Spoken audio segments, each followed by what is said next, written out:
Ce sont deux vieilles connaissances du football africain qui vont en découdre dans quelques instants sur la pelouse du stade militaire, ici au Caire, pour le compte du groupe B.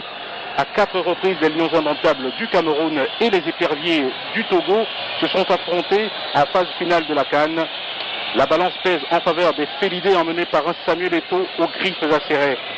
Le Cameroun mène en effet par 3 victoires contre 1, mais le Togo de Adebayor, tout récemment transféré à Arsenal en Angleterre, qui est dos au mur après son revers subi contre le Congo lors de la première journée. Bonsoir. Bonsoir, effectivement on est prêts, on est tous contents d'être là et puis on est un petit peu tendu pour cette équipe du Togo parce qu'effectivement si ce soir elle ne prend pas un point au moins contre le Cameroun, eh bien elle disparaît déjà de la Coupe d'Afrique des Nations alors qu'elle est qualifiée pour la Coupe du Monde et qu'on en attendait monts et merveilles pour confirmer son nouveau statut de mondialiste, pour confirmer aussi que ça va être comme vous est beau. Qui va les voir en action après avoir écouté Salut à toi, pays des aïeux, hymne togolais.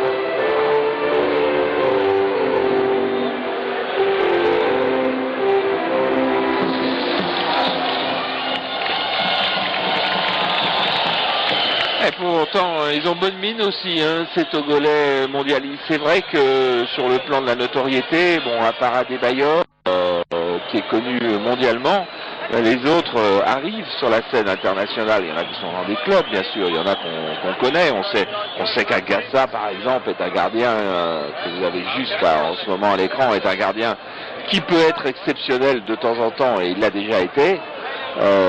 Mais est-ce que les forces ne sont pas déséquilibrées? Est-ce que l'équipe du Cameroun, éliminée de la Coupe du Monde, n'est pas meilleure que l'équipe du Togo, qualifiée pour la Coupe du Monde? C'est bien là le paradoxe de cette rencontre, un petit peu le paradoxe de la CAN aussi d'ailleurs, puisque on a vu l'Angola dans le match précédent ne pas battre la République du Congo à 11 contre 10 quand même. Angola qualifiée pour la Coupe du Monde. Absolument, l'équipe du Togo, il faudra peut-être que les Lions indomptables s'en méfient davantage parce qu'elle a été sur le plan des résultats, sur le plan comptable, la meilleure équipe africaine devant la Côte d'Ivoire et ce n'est pas peu.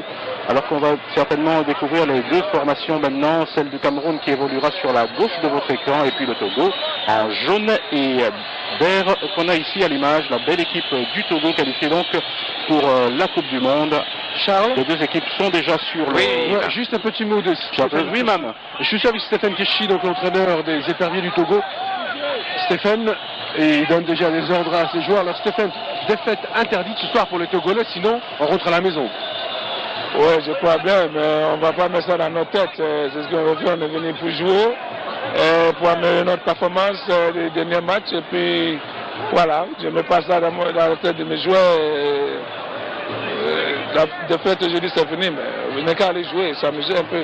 Stéphane, on a beaucoup parlé au Togo de l'affaire Adebayor. Tout est réglé, tout est rentré dans l'ordre. Écoute, je ne veux pas parler de ça. Si ce n'est pas réglé, il ne sera pas sur le terrain. C'est un malentendu entre lui et moi. Mais ça va, c'est mon enfant, c'est mon fils. Merci. C'est sympa, il est... La paix des braves. Non, mais il est gentil, il a un ton gentil aussi. Et puis quand on dit défaite interdite, évidemment, il ne faut pas mettre ça dans la tête des joueurs. Évidemment, il ne faut pas dire ça. Il faut dire, il y a un match à jouer et il y a un match à bien jouer. On n'a pas parlé, Charles, de l'équipe du Cameroun. Il n'y a aucun changement dans une équipe qui gagne. Arthur Georges a conservé les mêmes qui l'ont emporté face à l'Angola lors de la première rencontre. Par contre, côté Togo, Stéphane Keshi a effectué quelques changements. Oui, quelques changements à tendance défensive. Vous avez vite vu les noms. Donc Agassa reste dans les buts. Défense, Mathias et Abalo sur le côté droit, c'était ce qu'il y avait dans le premier match. En revanche, rentrée de Shanghai, rentrée de Asemoasa, un milieu de terrain très très compact avec Senaya, Kassim, Aziawonu et Chérif Touré, le Messin. Et puis les deux attaquants, il y a un des deux attaquants, bon c'est un attaquant, c'est Adebayor, ça c'est sûr. Et puis le numéro 7 qui l'accompagne, Salifou, est un joueur qui joue en deuxième division en championnat de France à Brest. Il joue quasiment jamais en attaque et c'est lui qui va jouer dans un rôle de 9,5 comme on dit, hein, et qui va vouloir soutenir Adebayor, tendance très très défensive que Stéphane Keshi, que vous avez à l'image, nous a fait. En revanche donc l'équipe du Cameroun, hein, très vite, Souleymane dans les buts, Jérémy, Kala, Song, Atouba en défense, Makoum, Alioum, Ngom Keme au milieu et en attaque Douala à droite, Webo à gauche et Eto où il a envie, je dirais. Alors, ce 5e Cameroun en phase finale de CAN, c'est donner des ballons aux Camerounais assez facilement. Ballon pour la défense togolaise. On va repartir avec Mathias, le joueur de l'Espérance de Tunis. L'une des moustaches célèbres de ce tournoi, celle de Arthur Georges, qu'on aperçoit sur son banc de touche. On l'a aperçu à l'instant. On va profiter pour vous donner juste un petit point météo. Le vent est un petit peu glacial. Alors il souffle dans le sens Togo-Cameroun, c'est-à-dire que les Togolais l'ont dans le dos et les Camerounais sur le fait que si le score était très très serré, c'est Jérémy qui tirerait le penalty. En revanche, si l'écart était déjà fait, c'est Eto qui tirerait le penalty de façon à améliorer son classement du meilleur buteur. Eto, il y a aussi du côté togolais pas mal de joueurs de classe, notamment Adebayor, qui ne s'est pas encore mis en évidence dans cette rencontre.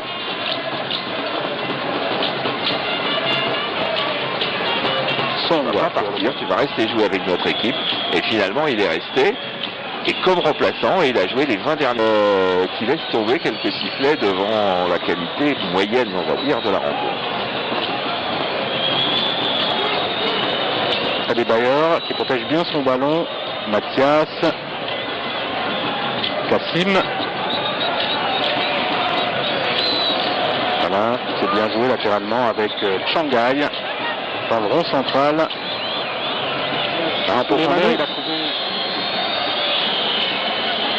Il a pris beaucoup d'élan là, Kassim. C'est certainement la grosse frappe de cette équipe. Kassim, à ras de terre, directement dans le mur vert. Il fallait s'entraîner. Et ça fait 3 semaines quand même qu'on ne l'a pas vu à l'entraînement à Monaco. On l'a vu surtout dans les avions et en train de se promener. Allez, à tout à l'heure.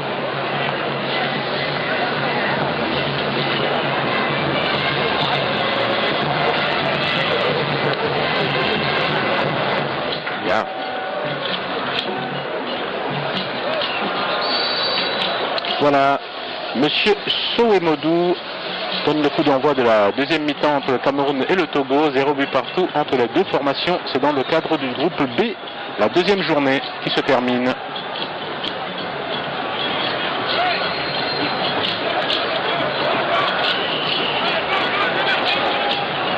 D'ailleurs, là, qui entame un bon numéro face au Camerounais, mais il a peut-être un peu trop poussé son ballon. Très très proche de Kanou, le Nigérian qui est rentré, hein, qui joue cette CAN et qui a joué l'autre jour, et qui est le modèle. Qui a penalty. Je ne hurle pas. Avec Makoun pour une frappe d'Eto. La dernière certainement dans cette rencontre. On avait dit de garder la balle du côté camerounais et le seul qui fait exactement ce qu'il veut, et parce qu'il sait que quand il fait ce qu'il veut, c'est très très fort. Et c'était la dernière frappe de cette rencontre, 2-0 pour le Cameroun. Et vous l'avez déjà dû constater que dans quelques instants, le coup d'envoi va se donner et tout à l'heure, on va passer à la présentation des deux équipes.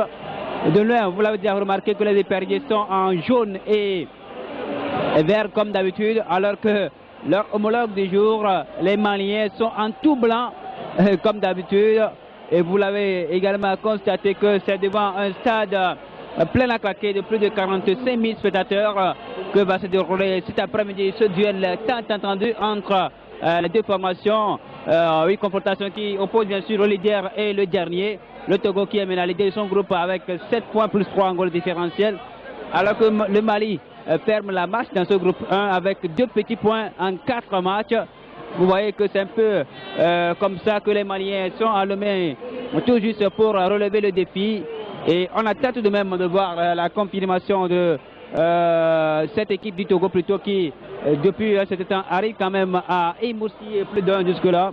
Alors que pour les Maliens, il faut relever le défi, celui-là de l'emporter pour au moins progresser un petit peu dans le classement. Le Mali qui, vous l'avez suivi autant que moi lors de la dernière CAN, était demi-finaliste et qui se retrouve maintenant dans le creux de la vague. C'est vraiment un peu pitoyable, mais je crois très bien que ce n'est qu'une accalmie et ça va s'arranger du côté de nos amis maliens et qu'ils vont retrouver justement leur bon pied. Mais quant à ce qui concerne les Togolais, je crois que sur la dynamique de victoire, il ne peut quand même que continuer pour essayer quand même de nourrir autant d'ambition jusque-là qui permettent aux Togolais de retrouver leur verve d'antan. Un peu, rien seulement qu'avoir le stade plein à claquer. On sent quand même le dynamisme, sinon cette forme. C'est le coup d'envoi donné par Gilbert Zeki et c'est parti pour les 45 premières minutes d'abord et en plus on verra ce que ça va donner. Sani Oromini de l'Olympique FC de Bamako, le gardien remplaçant du Togo qui est en transfert sur Djoliba. Vous voyez